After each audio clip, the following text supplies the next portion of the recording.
In this video, we'll talk about lines of best fit and correlation. So let's talk first about lines of best fit. So hypothetically, let's say we have what we call a scatter plot. So we collect some data, we have an x-axis and a y-axis.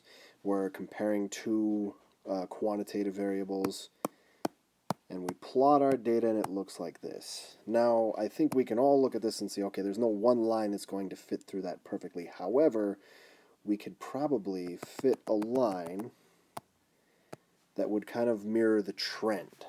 Now, the reason we would do this is if we wanted to predict, okay, what's going to happen out here. Can I have a ballpark estimate, at least? And this is very useful when you're talking about a lot of things, really, when we're talking about population, when we're talking about businesses, when we're talking about what we can expect in the future. These models, these best fit lines, these trend lines are very useful for giving us at least an estimate of where things are going to be. Now, in reality, if we're looking at a best fit line, so okay, if I'm looking at this blue line versus, let me draw another one here. Let's say I've got the green line. How do I know which one is better? And doing it by hand, I don't really. However, if we use a computer, and you'll never ever do this by hand, but what the computer will do to find a one true best fit line is they will take, let's say, this blue line.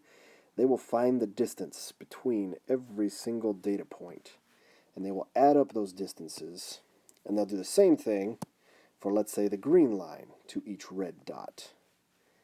And whatever one has the least total distance from all of these data points is the best fit line.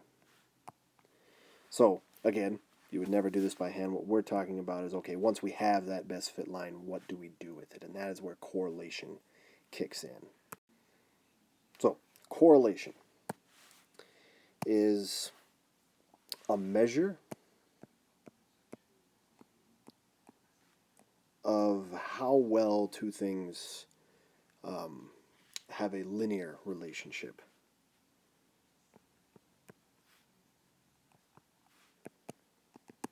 So in other words, how two things, and I mean things as two sets of numbers, share a linear relationship.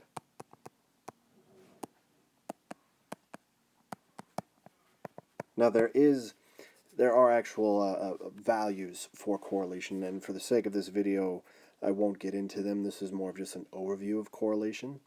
So the idea is, for instance, if we're looking at a scatter plot of this versus, let's do another one here, this.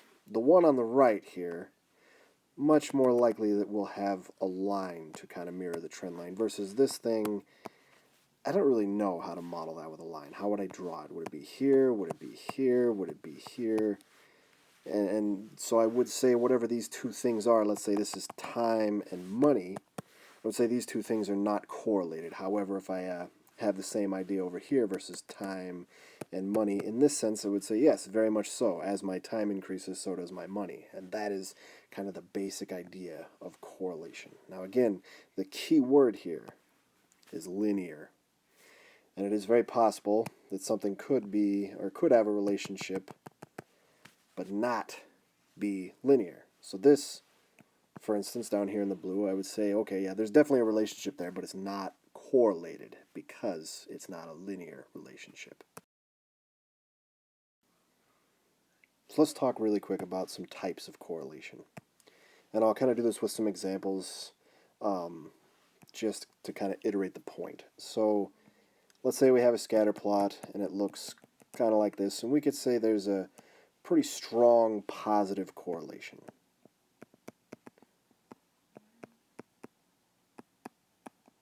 And positive meaning that as I increase to the right, my y values go up.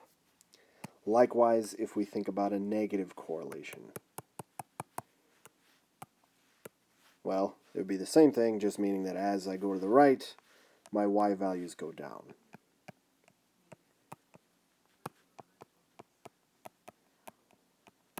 And, we can have this debate on strong versus weak correlation.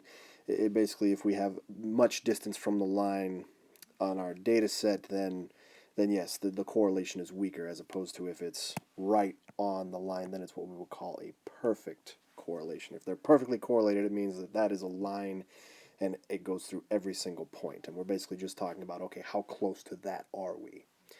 Now, there are a couple scenarios, and I've kind of already briefly mentioned them, but let's just nail them down for